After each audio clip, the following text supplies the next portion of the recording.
Hello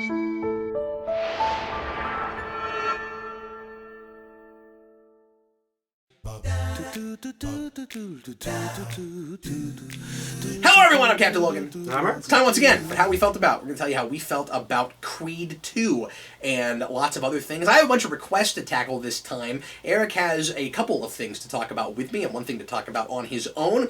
We're going to play this by ear. This may end up being two separate videos. Obviously it doesn't matter to you because by the time we get to the end of this, you'll either see that there's another video or there's not. But anyway. We're just giving you a warning ahead of time. We're going to shoot for about 10 minutes a piece on most of these things. Or the videos is part one.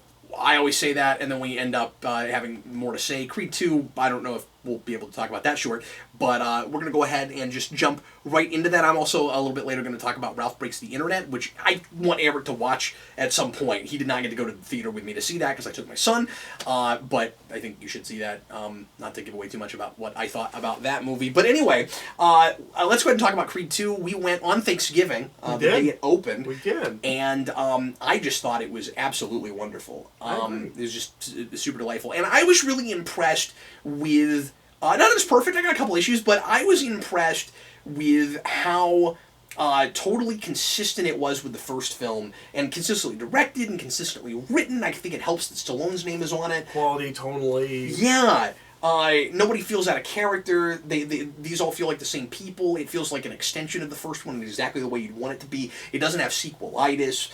It does the same thing the first one does in paying wonderful respect and homage to that franchise and continuing to be legitimately a Rocky film, but still starring this other character who we've come to appreciate, and continues to have kind of paralleling character arcs. I didn't think that Rocky would get as much screen time in this as he did in the first one. I think arguably he has just as much, and which is impressive because he's kind of kicked to the curb by Adonis for a while, and we do a really good job of continuing to check into him and remind the audience on him without it feeling like a waste of time, while in letting the audience know that he still is kind of the other protagonist of the piece. You could have gotten away with calling both of these movies like Rocky and Creed. You could have, yeah.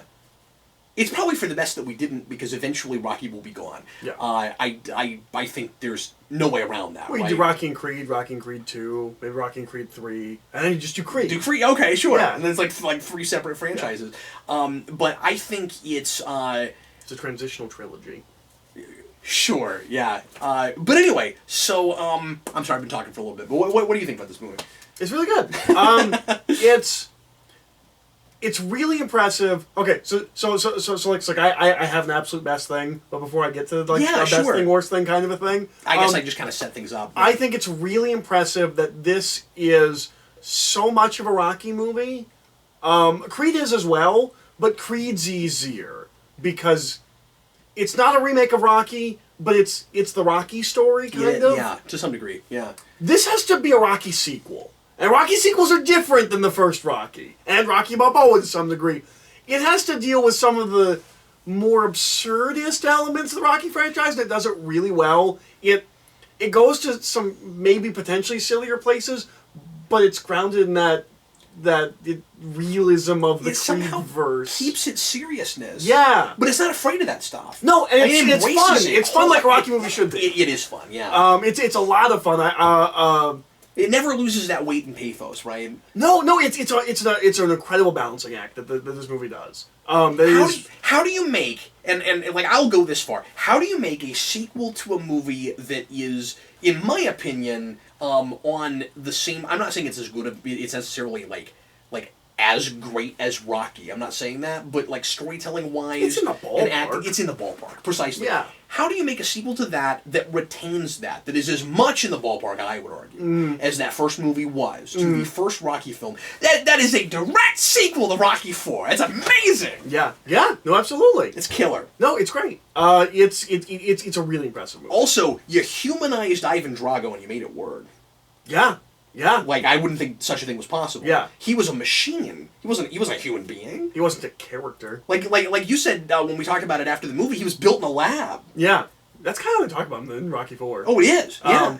That feels like a borderline a science fiction movie to me. I mean, there is a sentient robot in that movie. That's right. But even beyond that, robot should really be what's on Polly's grave, not the beer bottle. That's cynical. Put his robot wife on that grave with him. Oh, I guess no, I not guess, on the grave. They should like bring it instead of flowers. Like they should set the robot on the grave. Put the robot like in the grave next to him. Yeah. So it's like, oh, like there's a robot grave. Yeah. Yeah, yeah. that's a great idea. He didn't have that for more than 10 minutes, right? Like he got rid of that. Well, it depends on the continuity between Rocky 4 and 5. How long is that flight? 5 years. Okay, so he had that for 5 years because they lose it when they seize everything. Oh, okay. So it's somewhere in there. Like he's looking at his watch, like, why is Rocky not back from this Russia fight yet? He just ended the Cold War. I looked over at Eric when, at some point in the movie, where I was like, they're gonna go to Russia. Well, I assumed they'd go to Russia, and then later, Victor Drago is like, I'm only gonna fight him. If the second time, I'm only gonna, a little spoilers here. I'm only gonna fight him if we go to, if we do it in Russia. And I just look over at Eric and I'm like, it's gonna take like 5 years to get back. You know, it's gonna be like the next decade. Yep. And we're gonna be dealing with whatever, like in the 2020s, whatever major thing is going on in sports and boxing right then. That's what's gonna be happening. Yep. Anyway, this has one of the coolest montages. Oh, it's got a great montage. And Rocky movies are like just montage. And Rocky 4 is the most montages I think in one movie ever made. Yeah. If it doesn't have the Guinness Book of World Records, it should. It should. It has like 6. And he does some crazy training stuff. He does some really crazy training stuff. I love that. That felt real new. That felt the most Rocky to me. Yeah. Was that like, I don't know, we got to come up with a new way to train him. And it's just nuts. And the soundtrack in that section is great. We have not lost, and I thought we might, and we didn't. We've not lost the '70s Rocky soundtrack mixed in with the hip hop and R&B stuff. Oh, when it kicks in during the fight, so good, so good. It's really great, and that's a little tear jerkery. It's great.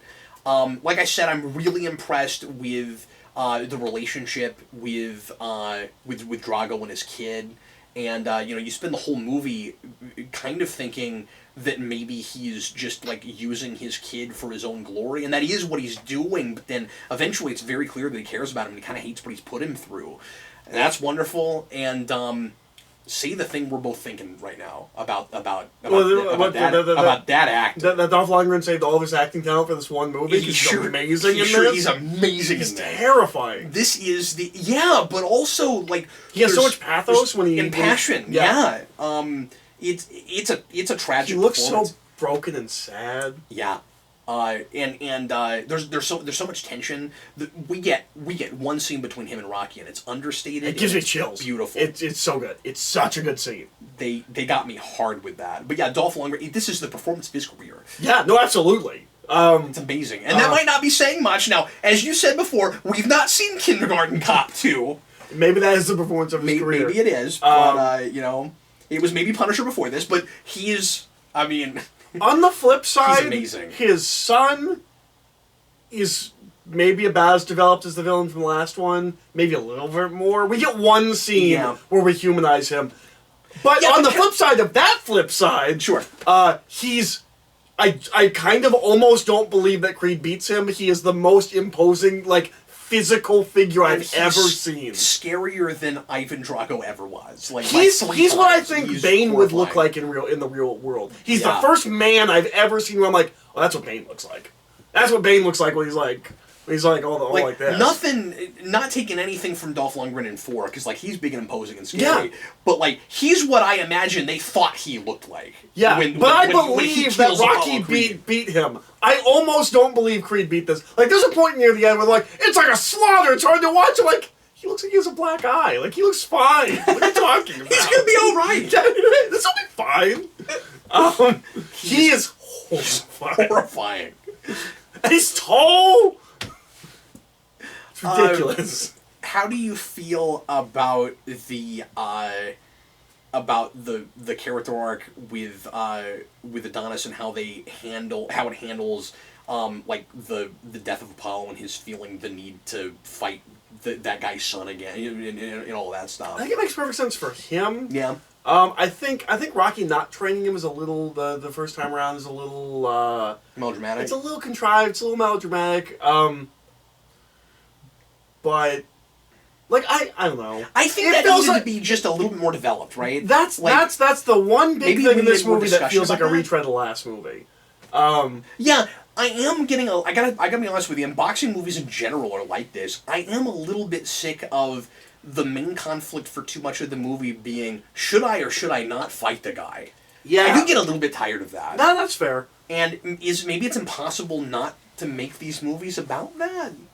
Maybe that's just not possible. I don't know. But, like, I kind of understand why Rocky doesn't want to be there, and the movie does give him consequences for that action. Like he's not entirely in the right on it. Mm-hmm. I think both of those guys are a little bit off in their decisions with that whole thing. Like, in fact, I think the movie is maybe... I'll throw this criticism at it after just one viewing. I think Adonis... I think the movie is maybe a little bit too much with Adonis in fighting Drago in the first place. Mm-hmm. Now, we do talk about it a little bit more later where...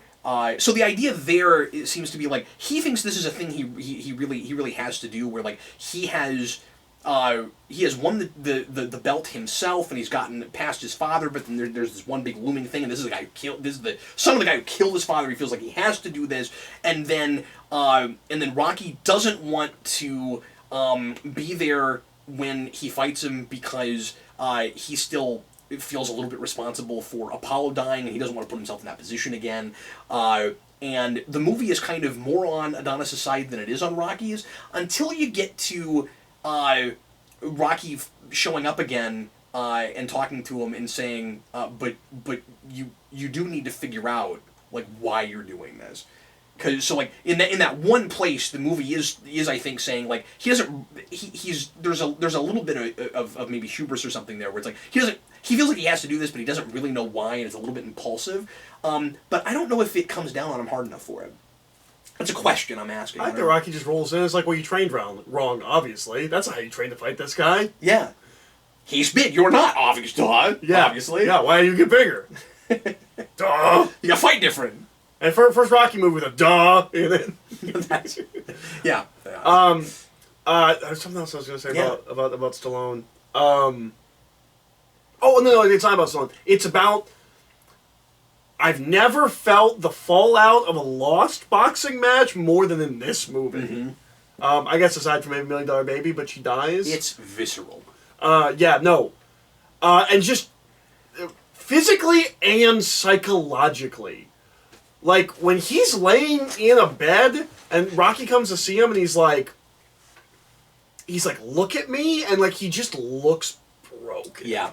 No, it's great. Like, in his eyes, he's broken. I say the movie doesn't come down on him hard enough for it. He does get all of that. Like, all that happens to him. So, that's, yeah. Yeah. Never mind, maybe. Yeah. Yeah. I mean, and that's a good chunk of the movie. It is. No, absolutely. I love the discussion with his girlfriend and the mom, with the montage of him, like, where he's just in the pool, where she's like, he's different. He's like, and I get that he's going through things, and what he went through, and like, but like, I need the person I'm with back. Yeah. Like what do? I really like all, which I'm sure is stuff that always, or that factors into any kind of celebrity or sports kind of relationship, right? We're like I'm sure if, like, somebody made a movie that they're really passionate about and it bombs, yeah, like, you probably have to deal with that. Like, I really liked all that, and I like how it handles the like, family man doing dangerous things thing that we talk about all the time with cop movies and superhero movies and that kind of thing, where she's not super melodramatic and not understanding. She gets that this is what he lives for. And he is a little bit different from Apollo in that way, where Apollo was all about, like, the limelight and stuff, and like he's passionate about boxing. I'm not saying Apollo wasn't, but it's different, right? Yeah, no, it's. But, like, we continue to parallel their passions. He's in his girlfriend's in really interesting ways. They're just never going to see their kid. Like, they both have careers that do not lend themselves to seeing their child ever. No, they're not. At least never at the same time will they see their child. Their child's going to think that they only have one parent, and they're just a cross-dresser. And I guess shrink her, too, because she's quite a bit smaller than he is. I also wanted to mention that I liked that the fight for his life is in this one more than it is the first one. We kind of do the big how in the world is he gonna get through this fight that you do at the end of Rocky in this one. You know, like they're not squarely the same movies. I forget how hard that fight was at the end of the first one, but it's not like this. I mean, he doesn't lose it. Yeah. But does it go like 1,000,000 rounds? No, it's not. It's not like Rocky. It's not like this. But this is like the Rocky. This is like the first Rocky Apollo fight. Right. And I think they're doing that on purpose. They're paralleling that. Right, but the thing about this fight, it doesn't matter how many rounds it is. After round 1, you're like, oh, he's dead. He's gonna die. Yeah, but it still does matter how many rounds it is. His ribs are just gonna go like into his heart, and he's just gonna die. It's so visceral. Just every time he got hit in the ribs, I was like, it's painful. It's painful. But I want to go again. You know. I glanced at the reviews for this film. Yeah. Are people not liking it as well as we are? No, they're liking it. It's got like an 87 or something on Rotten Tomatoes. Yeah, Like it's being well liked. But the thing that I kept coming up against was like people like it's very good but repetitive, and you've seen it before. And I'm like, it's Rocky. Like I don't know what I don't know how you reinvent this. Like other than like if like he loses the first fight and like goes and like runs a farm. like how different can you be? Yeah, I'm not praising this movie for being like super original. I think it's well executed. Yeah, and from the perspective of a different character who's not Rocky, it feels a little fresh again. And I would much rather every time I will take well executed story I've seen before to terribly executed like really counterintuitive story. Terrible idea. Yeah. Just because you've not seen it before and like it's a direction you didn't expect doesn't mean it's a good idea. I never saw a movie introduce me to its characters 3 times in a row like in Suicide Squad. That doesn't mean it's good. Yeah. That doesn't mean they should have done that. Yeah, I've never seen it before. It's real original. About the notion that we don't get to know Ivan much better than we do the guy before, I'm going to counter that criticism a little bit by saying there's nothing to that guy, and that's the point.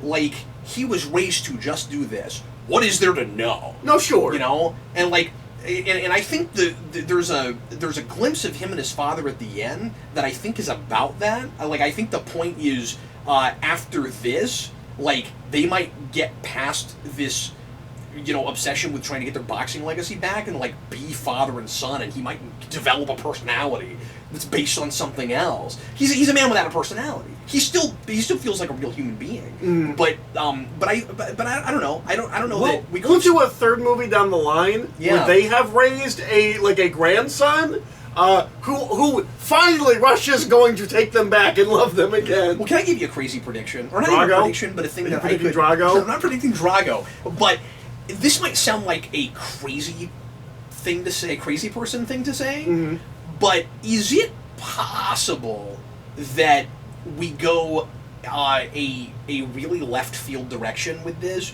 and we make Drago his Apollo? Like, Drago moves to America and they become friends. Like, is that possible? I doubt it. It is possible, maybe, but I doubt it. But I mean, like, especially with that action. He can go and do anything. Well, that's true, yeah. And I mean, like, he doesn't have, like, the charisma of Apollo. Like, I wanted to see Apollo again. I don't care about seeing this guy again. So I'm just saying, like, could that be done and do well and be done well? Because I'm not saying I want that, but I do want to see Creed get his Apollo. I want to see the guy he beats him, and then they become friends. I'd like to see that happen. The big thing I want from a third film is I need Apollo. I need a clever line. Both of the villains in this are forgettable. I mean, Ivan less so. Like, you need him to have a nemesis. I need him to have somebody that, like, that's not connected to Apollo. That's not connected to Apollo or the legacy. Like, I want Creed to have his person I think of and go, yes, that's the guy. The thing I will say, I think the biggest compliment I can give to this movie over the first film, and it's not the first film's fault or anything like that, but like the first film is a great piece, like in isolation. After seeing this movie, I'm like, well, you can make like 5 of these. Yeah. Like, this is a franchise. You can do this. This is real easy. Like, but you weren't just totally sold after the first one that, like, this is a franchise. Yeah, no, it felt like that could have been like a standalone film. After seeing 2, I'm like, oh yeah, every couple of years give me one of these, of course. Just don't go crazy and like have like his friends. You know, he doesn't have a Polly. No. Is his mom is Polly? maybe kind of, but I mean, I like that there's not obvious analogs to everything. I don't need that. No, but I'm okay with sort of getting some of them down the line. I mean, like obviously Rocky is his Mickey, and we went we'll probably die in the next one. And we went very Mickey in this one, where like he gets stubborn. I'm not going to be there. I'm not going to do that. I guess the parallels between it is weird that Mickey's never brought up in this movie, considering how close he is to that. I just thought of that. Like, we brought him up last time, maybe, I forget, but he's not brought up at all in this. That was kind of surprising. He doesn't come up in Creed. I don't remember. Anyway, I guess there was a really interesting parallel between Adrian and Creed's girlfriend. Oh yes, absolutely. Because she's way more confident, but she also like still has like the years. I don't know. There's an interesting parallel that yeah. made No, there. no, most certainly. Where like she wants to be in the limelight and in public, but her disability makes that difficult. And she's almost Adrian didn't have any kind of a disability and almost like pretended like she did. She really kept to herself and thought she was unattractive. There's that thing that guy says where he's like, you know what you do with them? You take them to the zoo. Yeah. They like the zoo. Yeah. But no, it's she almost has a reverse of like most people were like, it's more like at home where or it's more in her personal life where she's quiet and reserved and whereas I guess Adrian, I don't know, I've never fully understood Adrian's kind of boring. Oh, you think? As a human being, like I would not want to be with that woman. Huh. You don't think she's boring? Well, I think she's in a chrysalis, right? She's a caterpillar. But I never see her as a butterfly. I do. By 3, she absolutely is. When she's yelling at Clever Lang. Like what are you talking about? Yeah, you're right. And when is it 3 or 4? Where I think it's 3 where Rocky starts to like have like complete insecurity and self-doubt, and she kind of like helps to get him back to a place of. I guess you're right. Yeah. Of confidence again, like. Yeah, I'm just thinking of like 1 and 2 her, I guess. Yeah, but like she literally lets her hair down, and she's very different. And she kind of goes back to that 5. Well, it's 5. She's like completely in the back. Like I almost can't remember a scene in 5 with her. Just some of the movie. family stuff in the tiny house. Yeah. Yeah. Anyways. Somewhere I turned into a Rocky fan, and I know this franchise now. Okay, so I'm going to talk a little bit about Ralph Breaks the Internet. We did some spoiler stuff. Did we do this? I mean, do we have to? No, but it's obligatory. So we did. Sorry. We did some spoiler stuff for Creed 2 because I figure a lot of people have probably seen that by now and wanted to hear us talk about some of the actual details in it. Eric has not seen Ralph Breaks the Internet yet, and I don't want to ruin it for him, so I'm going to be a little bit cryptic with this one. And some of you guys are going to be like, "Oh, just talk about the movie," but Eric's not seen it yet, so I want Eric to go. What if you went metaphorical? Like you talked about a different movie, and you kept saying things like, "You remember when Simba sees Mufasa?" You're not going to ever see me do that without lined paper in my hand. But anyway, so this was a movie that neither Eric or I were especially jazzed about, and I think that last trailer kind of turned us both off to it a little bit. Where it was like, "Oh, you guys are just gonna." It's just going to be a Disney fest. It just really is. Oh, look, you own Star Wars. Way to go. Yeah. And they put that in the trailer to sell it. It's not too much of the movie. I like a lot of what they do with that. I don't know if I needed... Like, the princess stuff is really funny. And the way they... This is a weird place to start, but the princess stuff is really funny, and the way they, like make fun of and analyze, like, all of the like parallels and tropes that go through a lot of the princess movies is really funny. Like, it's wonderfully self-aware, and it doesn't feel like a trailer for anything. It's really just poking fun at the Disney princess thing, and I think it's very funny. And it's fun that they use like all of them, and they don't shy away from Pocahontas, and I think all that's fun. And then the thing they do with them by the end, I have reservations about. I don't know if it should go that far, but I don't know if that's me imagining you sitting in the theater next to me throwing your hands in the air going, "Oh, come on! Do you have to do that?" So I don't know if that's my reaction or Eric's reaction that he might not even have. Eric might totally like that, but I'm not sure. Anyway, so yeah, I don't know if we needed to bring them back. We do a thing with them at the end. But the Disney stuff works. They save the day because to prove they don't need princes to save them? A little bit, but they set that up in the trailer. Yeah, I know, but like that's the thing is, it's about different things than it seems like from that trailer. Because and this is what got me. And by the way, I had an experience with this movie. Like this movie spoke to me on a personal level, and felt like it was made for me right now, kind of like in the time of life I'm in, which is weird and not what I expected. And I think it blindsided me because somebody asked that question last Omnibus, like was it last Omnibus or was it on the Captain Logan show? Like name a movie that just like total. No, my dad brought this up in a video we made, not even for the channel. That's where it was.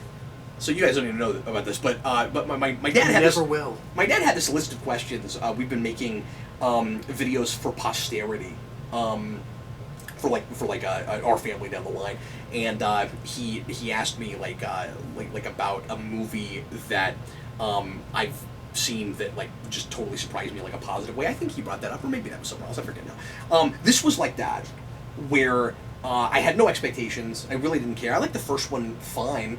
Yeah. It's not a movie I've ever gone back to. I saw it one time, like 6 years ago. I've never seen it gone a back couple to times, it. but I don't love that movie. Or 5 years ago, or however long ago it was. And I didn't even watch it when it came out. I saw it like a year or two later. Oh, interesting. Like that movie's been around for a while now. It's like 11 or 12. Like it was a long time before we got a sequel. And anyway, but I didn't have like an experience with like some of the best Pixar movies. This I had that with. It's all about friendship and learning to let people that you care about go when they're going in different directions. It's about how people in life go in different directions, and just because that happens doesn't mean they don't care about you anymore. Like they care about you less, and that you can't still be as close friends as you always were. And it's about accepting change, which is a thing I'm no good at. And it just spoke to me on a personal level. Like I've had this in my life with people where it's difficult for me to deal with, like not to air out dirty laundry, but it's difficult for me sometimes to deal with like a relationship I have is going in a different place, and I was able to really resonate with the Ralph character because of that. And I don't know, that got me a little bit. And he is in like this really needy, insecure place because what is her name? Why can't I think of her name right now? It's Ralph and the girl that he's always with. Yeah. We're just talking about different things, and I can't think of characters' names right now. But anyway, but yeah. So he is. He's just gotten really used to having her around all the time, and the movie knows how many years have passed in between them. So like it's been that long. Okay. And it's like they've been friends for years. And they always spend all of their time together, and they have to go into the internet. I love how this movie is structured, because it feels like a really simple story that is resolved very quickly and then goes in a different direction, and very naturally goes in a different direction. And so they have to get a steering wheel to fix the machine that it's Vanellope, I knew that.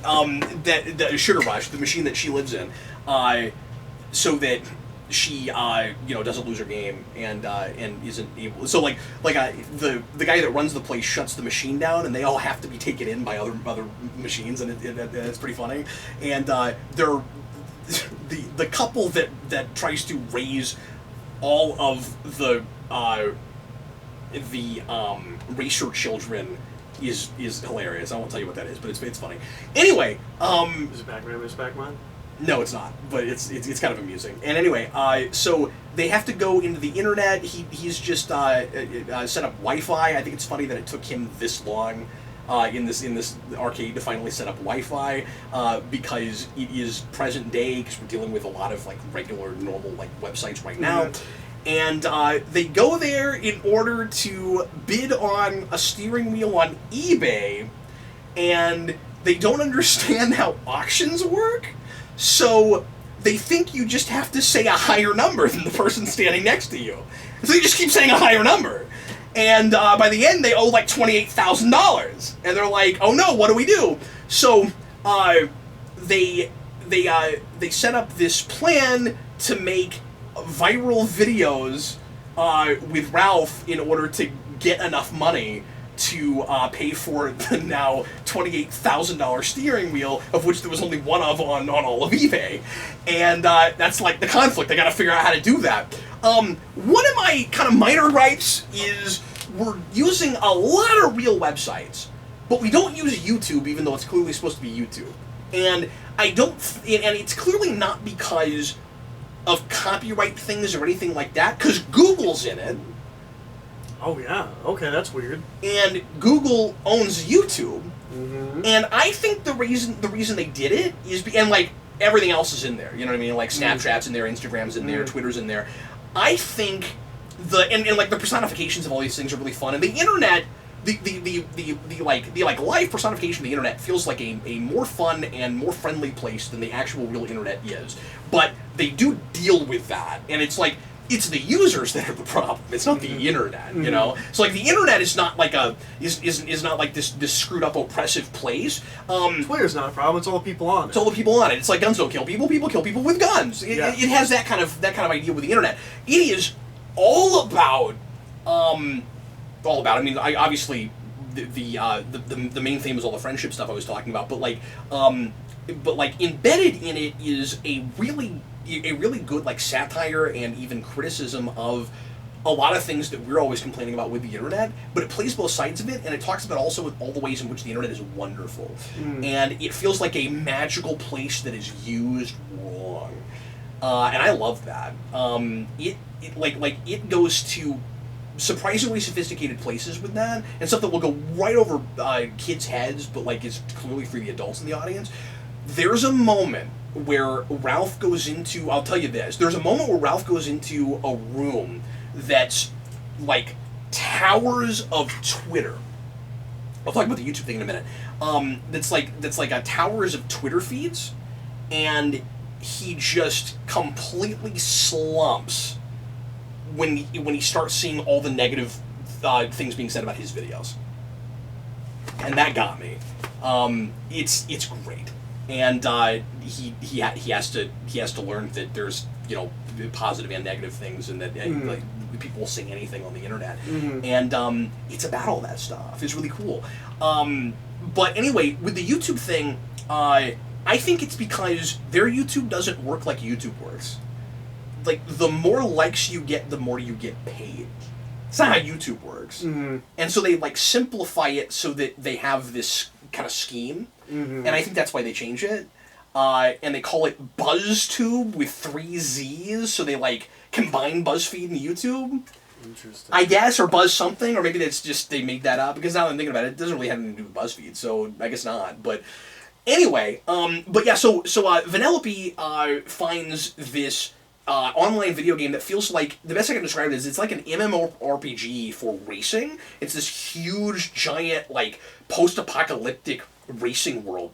And there's, because one of Eric's worries about this movie was that there wasn't enough video game stuff, and I think it does have quite a bit of that. And but it's more like the online side. And well, I was just bored because when it was like Ralph's going to the internet, I'm like, okay, so he's gonna go like WoW or something, and it's like, oh no, he's going to the internet. Yeah, but they're really clever and creative with all that stuff, and he still does do sort of the WoW thing, except it's a racing thing. Yeah. And it's called Slaughter Race, and it's hilarious. And they go there because a guy because a spam bot guy tells them that there's this race car that's this, like, and I just love the commentary with this. There's a $40,000 like digital race car in Slaughter Race, and if you can steal it, it's worth $40,000. And people are insane in the like extra stuff they buy in online games. I think it's really funny that they did that. And so like, oh, if you get that, you can get your physical real life steering wheel. And the car is owned by Gal Gadot, by an awesome character named played by Gal Gadot, who is immediately a great voice actress. I think she's wonderful in this. And they try to steal the car, and it doesn't go the way you think it will, because you think that these street characters that own this car are going to be like the bad guys of the piece, and there's not. There's actually not ultimately like a bad guy. Ralph ends up kind of being his own villain, and at the end, like, almost literally, and it works. It's really cool. But like she like befriends Gal Gadot and wants to live in this in this slaughter race game, and it stops being about the steering wheel and it starts being about what she really wants to do with her life, and that's when the movie kind of diverges and gets interesting. But yeah, I was really impressed with it. I thought it was great. I've got, a little bit of potty humor issues here and there. It's not terrible, but there's a little bit of that. There are a couple of weird choices of like parody and homage that's odd. Like they do it's weird because it's not a Warner Brothers or a Fox thing, but they do the like 60s Batman like cymbal spin thing once, and I'm like, why do we do that with the sound with the Batman sound effect? I'm like, why do we do that? There's a few weird, odd choices like that, but ultimately I was really surprised by it. It kind of knocked my socks off. So, nice. There you go. I liked it a lot. Eric, you had a movie that you watched. I did. Without me. Why don't you go ahead and talk about that? I'll talk about 8th Grade, which is written and directed by Bo Burnham, who I'm a big fan of. I saw the preview for that, and I wasn't sure if it was something I wanted to watch, but it looked like it could be really disconcerting. It's great. I will never watch it again. It is one of the most depressing and haunting things I've ever seen. Wow. It is like we describe things as warts and all. Like this, there has to be like a better description for this movie of just the isolation and sadness of like cell phone culture teenagers. It's a depressing movie to watch, and like, is it soulless? Is it like? Here's the thing, I don't think I like the main character. Okay. I sympathize for her, but I don't think I like her. But part of what I don't like about her is simply that she is a teenager right now. Yeah. And I'm like, well, you're so self-obsessed and you don't care. And her dad is awful. Like, he just sucks at being a dad. And, like, I think it's supposed to be like he's trying his best, but, like, he sucks at being a dad, and the fact that his daughter is this way, I want to say that, like, well, that's your fault. But also, like, that's what culture has made her. Also, there's a point where she's with this boy and they talk about Rick and Morty. I'm like, you are exactly the people that should not be watching that show. That's terrifying. I think my biggest issue with the film as like an actual complaint is I don't know, because calling it 8th Grade seems like a very broad title to me. I don't know if it's supposed to be, this is what it feels like to be in 8th grade right now. From their perspective. Like, maybe it's not even really like that. Maybe it's like a unreliable narrator thing? Or, well, no, I mean, I don't know if it's supposed to be an accurate depiction of, like what 8th grade is kind of right now. Okay. Or, like, she clearly has, like, depression and anxiety. I'm not sure if it's supposed to be, I don't know if I'm looking at something that's supposed to be representative, or if I'm looking at something that's really just a character piece. I'm not sure which. So it's like it's either a lot of girls are like this, and it's saying, like, the culture has turned us into this, or it's about this character. It's a character. Yes, I'm not sure. Okay. 8th grade, the title 8th grade makes me think this is supposed to be... Sounds broad. This is what it's like. But the character is so depressed and so antisocial, like... And then if it's saying that most people are that way, or that's, like, indicative of a lot of people, does that make it too cynical? I don't... Or if it's accurate, should it be that way? Well, the thing is, she never has the moment where she realizes, like, well, everyone else is like this, too. Okay. She just kind of starts stopping caring about, like, what people think, kind of, and, like, moving away from the cool kids and kind of going with this, she hangs out with this kind of, like, weirdo kid. And, like, I don't know, like, I don't know whether it's supposed to be just about her, or if this is supposed to be representative of teenagers now. Either way, it's horrifying and haunting, and like some of it is relatable. Just it captures anxiety and self-doubt almost too perfectly. Wow. Which is a thing with Bo Burnham as a stand-up musical comedian is he always, like, he has songs where, like, it crosses that line where I'm like, I don't know if this is a funny song. It's just kind of a sad song. It's not... This is not a funny movie. I expected this... So I don't know anything about this movie. I know this movie exists before it's at my work playing with no sound. I was just like, oh, it's written and directed by Bo Burnham. I will see that. It's not humorless, but, like, there's almost no humor. Like, it's not a funny movie at all. And it doesn't feel like a dry, ironic thing, where, like, you're supposed to be laughing at it the whole time. No, I don't think so. It's that side of Bo Burnham just completely. Like, it is not Bo Burnham the comedian. It's Bo Burnham the, like, borderline philosopher about isolation. You've been watching a lot of these really heavy movies lately. Yeah, I guess so. But it's about isolation. Like that's what resonates with me is the isolation that every human being feels from every other human being. Because you can only be in your head. And, like, I get that, and, like, some of that stuff really, really hits home and is, like... does it hit you close to home? Like, does it resonate too much, or is it... A little bit. Yeah. It's just so brutal about it. But, where I take issue with the film, as, like, an actual criticism, if it's supposed to be about 8th grade, and not just this one individual character, she has no friends. There are no actual moments of joy. It's that thing that we talked about in the Spider-Man thing, where it's like, yeah, but real people have fun sometimes, and, like, if she's ever smiling in this... There's gonna be some release somewhere for most of us. Yeah. If she's smiling in this movie, like, you're waiting for her legs to get cut out from under her. And, like, it's just bleak and depressing, and, like, I get that it can feel like that, especially when you're a teenager. It can really feel like that. And time is different when you're a teenager. So, like, if you're home for a day by yourself and you feel depressed, like, that feels so much longer than that year probably felt like 6 years. Yeah, and I get that, but I was sad. I was a sad teenager. I had friends. I had good times. I feel like this is a girl that doesn't have good times, or if she does have good times, at least in this film, anytime she's happy, it's just... The other shoe's just about to drop. Yeah, and she doesn't see it yet, but you, the audience, know it's coming. And...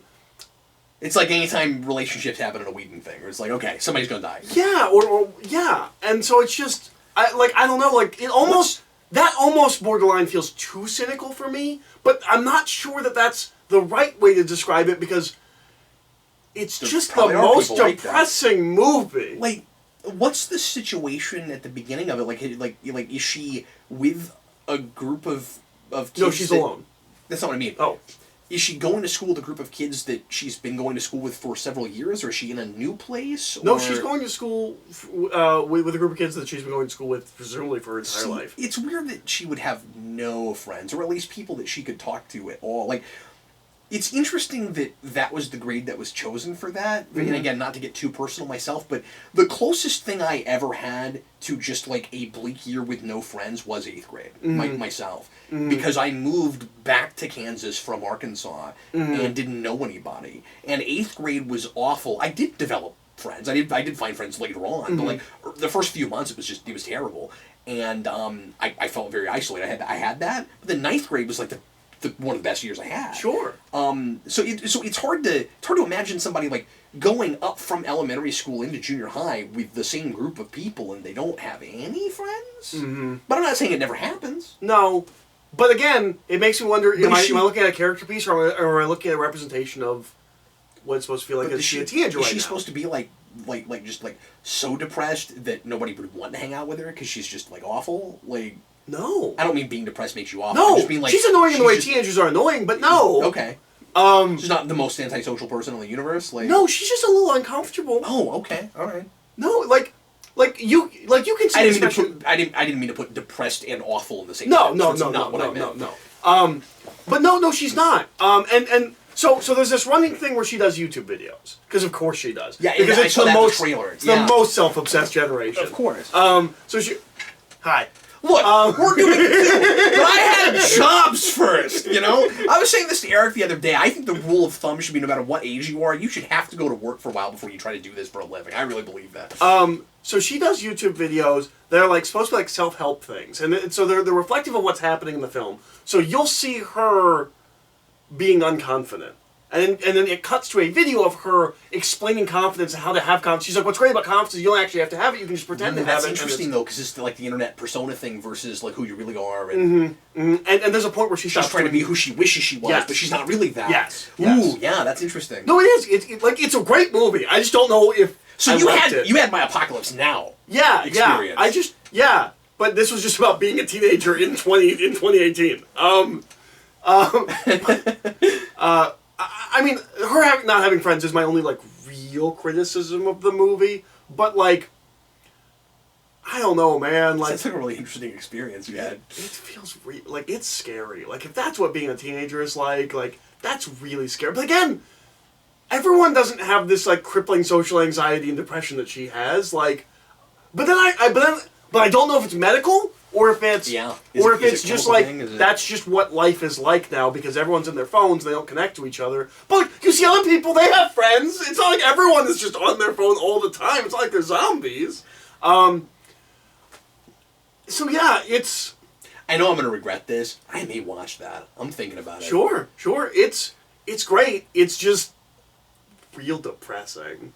So yeah, I'm just too curious to see the thing that made you have that experience. Like, yeah, I mean, I don't know what to flip. Like, if I'm flipping, like, it's great. Like, don't have guns around when you watch it. Especially if you have kids. It's hard to decide sometimes whether you want to recommend a thing. Yeah, it is very good. I'm more scared for people that watch it and there's like, that's my life. And I'm like, oh no. Like please don't let that be your life. Wow. Stop watching Rick and Morty immediately. You're not ready for it. Like, I don't like it. It makes me really uncomfortable. Does it feel almost like cautionary going backwards where it's like, well, you can't caution us anymore, we're there. Yeah. I mean, the other thing that's really impressive is Bo Burnham's about my age. He's either a year older or a year younger. That sounds like a job for research, yeah? Bo Burnham as a person? No, I just mean if he's your age and he got that close, it means he did his homework. Yeah, no, absolutely. Like, Sorry. Yeah, that's so I'm going with it. It's like, he's about my age. This is a depiction of, like, what I'm assuming is a pretty accurate depiction of what a teenager is like now. It's also, I find myself assuming that whenever I see anything that's nothing like the experience I had in high school, where I'm like, well, it's got to be so different. This must be accurate. It's nothing like what I went through. They're not like punching them. They're just like rapping at them at a party, and but yeah. So yeah, I saw 8th grade, and we did do that with Spider-Man: Homecoming. We were like, this feels very foreign. It must be 100% accurate. This must be exactly. He had friends! He at least had one real friend and a couple of people he got along with. I don't know, this film's just bleak, and like, it's the... If I could describe this film like in like a single, like, I don't know, like snapshot... Yeah. If you've ever been depressed and alone, like... I'm sorry, it sounds like a song. Yeah. If you ever been depressed, and alone. If you've ever been depressed, or had like real bad anxiety, but you're by yourself, like physically by yourself, and like all of the thoughts that like you throw at yourself and like tear yourself down, all that, like because you don't have anyone else there to like talk to or like distract you or like calm you down. You lose your perspective. Yeah, it's that as a movie. Is that feeling as a movie. Which is very accurate. So there is like a whole group of people you would not recommend this movie. Because like some people probably wouldn't be like emotionally prepared for this movie, right? Like if you are experiencing that every day, maybe that's not a movie for you. Or maybe it would resonate with you in such a way where could it help you come out of it? I wouldn't think so, the way you've described it. The way you've described it. I don't know. And like I guess the movie ends on like kind of a message of hope. But the way it's presented, here's the problem. Here's the problem with the ending of this movie. Okay, I'm spoiling the ending of this movie. So you find out that she made a video for herself. I think when she goes into when she goes into middle school, she made a video for herself for when she's going into high school. And she watches it. Yeah, and then at the end of so she watches that, and then she makes a video for herself leaving high school and going into college. Here at the end of 8th grade, she's like, well, if everything's Okay, so like it doesn't jump ahead or anything. No. So she watches this video that she made for herself for when she's done with middle school, for when she's entering middle school, and then she records a video now at the end of middle school for when she's at the end of high school. Right? Does that make sense? Yeah. Okay. The problem is, I'm with you. she records the video as her fake YouTube persona, not like a different person. She's not a different person, but she's like, hey, like you know, if you don't have any friends, like that's cool. Like maybe college is where you really come to your own, like that kind of thing. And I'm like, I think this is supposed to feel optimistic, but like, it's just her lying to herself the way she lied to the internet. And I don't feel like she changed. Yeah, like, is it encouraging? Because it just comes from a place of... No, the optimism is like, eventually, denial. maybe one day you might feel better and it might not be like this. That's the optimism of the film, and I'm not... I don't know. But it's coming from a person who didn't feel that way. Yeah. Interesting. Yeah. Wow.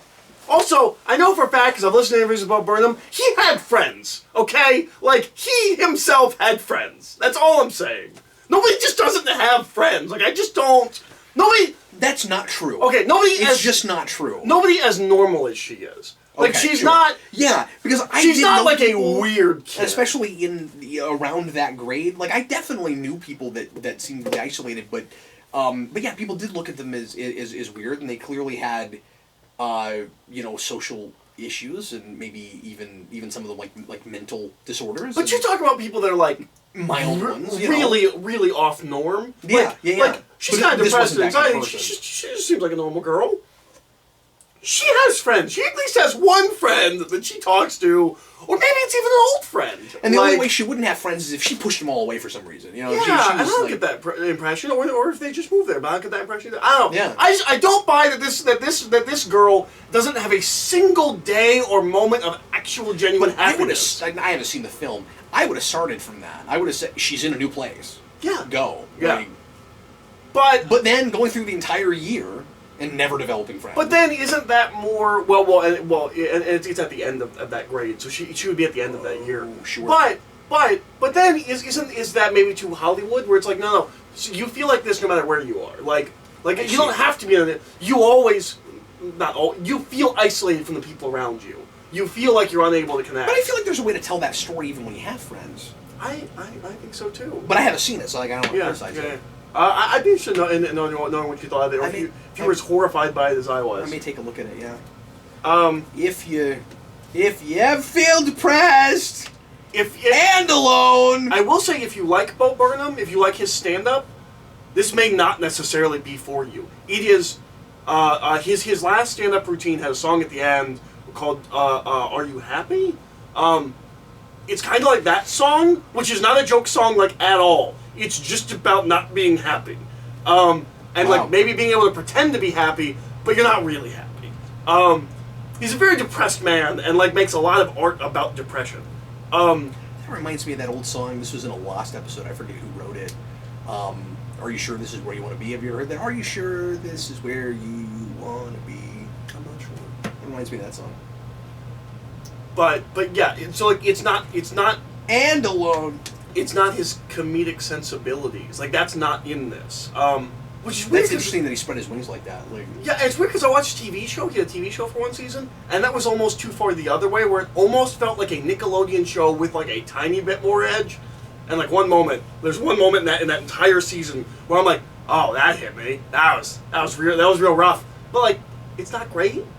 This is the complete other side where he's like, okay, well, I went too far in the like traditional comedy aspect. I'm just not gonna have comedy. I'm just gonna make it as depressing as it could it's possibly really be. oppressive movie. Yeah. The apocalypse now of junior high school It's films. also well directed, Yeah. which is not something I would have immediately expected from a stand-up comedian making their directorial debut.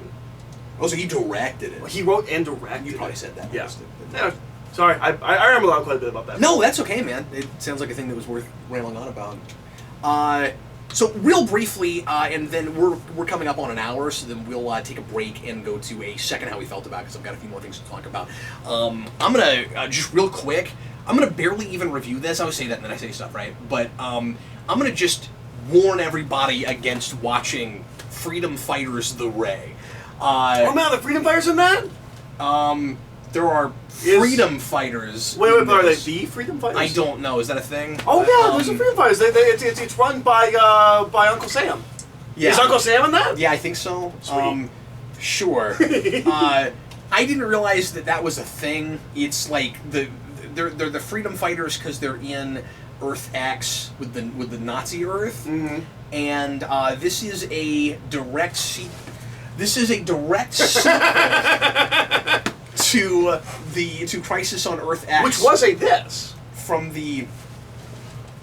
It was, but this is a this is a unfortunate animated. So this is one of those animated movies that's made up of like episodes, that like 10-minute shorts that they put up, but it still watches like a movie and you can't tell where the shorts are. So they still do that at least. Okay, so that's good. It's like that Constantine movie that we reviewed. Eric and I usually review the direct-to-video stuff together. This doesn't really count, so I didn't make Eric watch this. Or Vixen. And you're welcome, by the way. Thanks. You owe me, honestly, really? For not making you watch this, because I should get past anything CW because I dropped that so quickly. That's maybe fair. No, that's fair. That's fair. Now, Constantine's borderline. That might be part of that continuity. Nobody knows. It doesn't feel like it is. It shouldn't be. This does feel like that.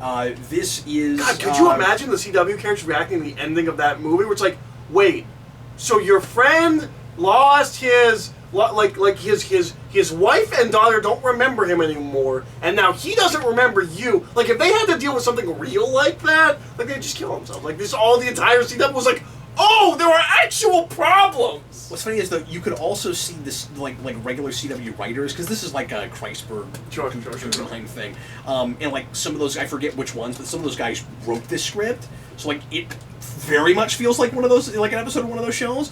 But no, I'm imagining one of those guys trying to write that. Like, that, in some ways, the end of that movie feels like it could be like a real sappy, awful CW ending. It's just which would be undone right. the next episode. Yeah, sure. Okay.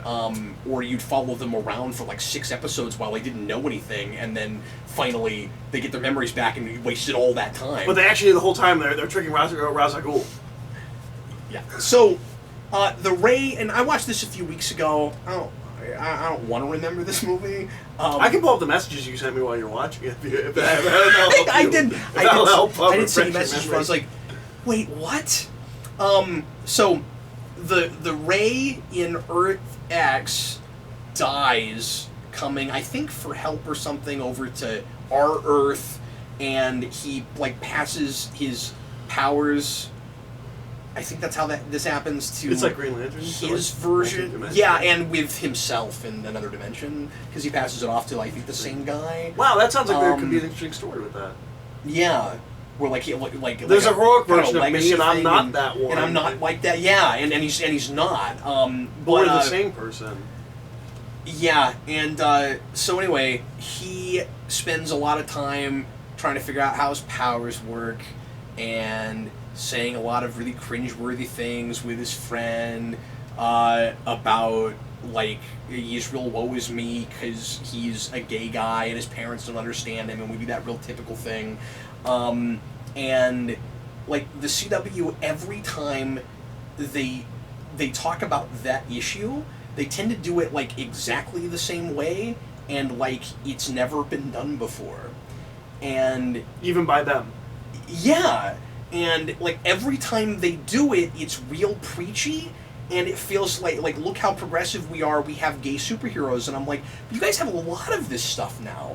And, like, it's great that you're doing that, but, like, tell stories about other things. I don't, like, have gay characters that just happen to be gay, and, like, move on, and, like, just have them have relationships, and, deal with the interesting different things that happen with those relationships versus heterosexual relationships. They don't do that. Like, Doctor Who did that in like season 1. Like in 2005, we had John Barrowman running around as just a whatever. Well, to be fair, England was a little ahead of us on this. Were they?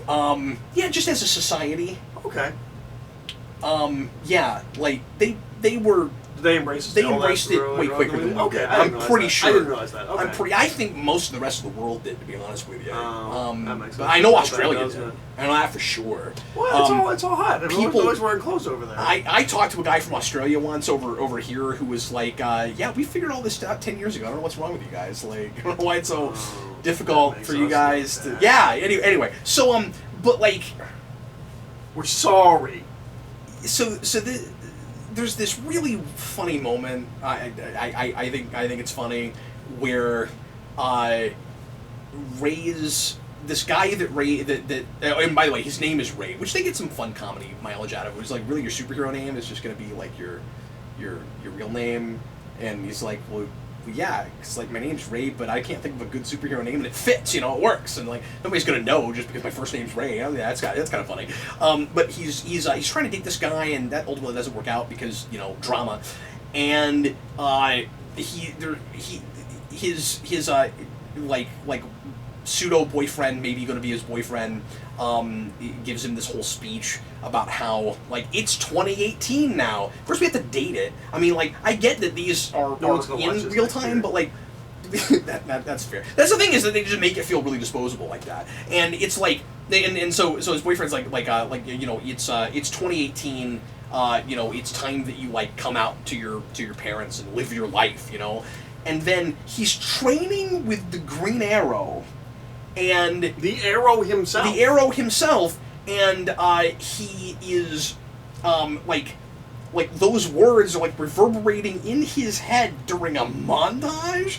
It's just silly. It's cringeworthy. Is it the Arrow guy? Does he voice himself? No, he doesn't. So Flash and Arrow both couldn't bother to show up for this. That's too big for that. That's too big for the Ray. But Supergirl did. Interesting. Yeah? Interesting. Right? So, Melissa Benoist is here, playing the evil Supergirl of Earth X. Does that mean she's here? Does that mean she's like a more bottom barrel like actor? Or does it mean that she's better than them because she really cares and wants to do these projects? She was just available and for some reason they weren't. I don't want to throw Amel and what's his face under the gun, Gustin, under the gun or under the bus. He seems like a real nice guy. He does. He also kind of looks like Dan Torrey. He does look like Dan Torrey, and Dan Torrey loves the Flash, but he would be more happy about that if that was Wally West as opposed to Barry Allen. But anyway, the guys who voice Flash and Arrow sound close enough. Like, it took me a minute to be totally sure it wasn't Amel. But Flash is pretty off, actually. I mean, he's okay, but he's more than Amel. He's kind of off. But like, they got Cisco. He's there.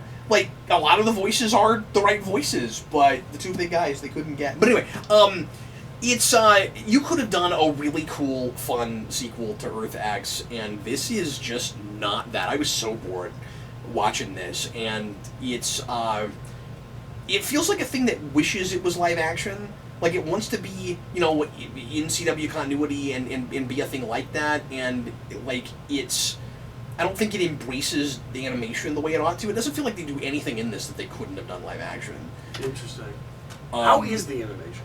It's fine. Okay. It's not bad. It's all right.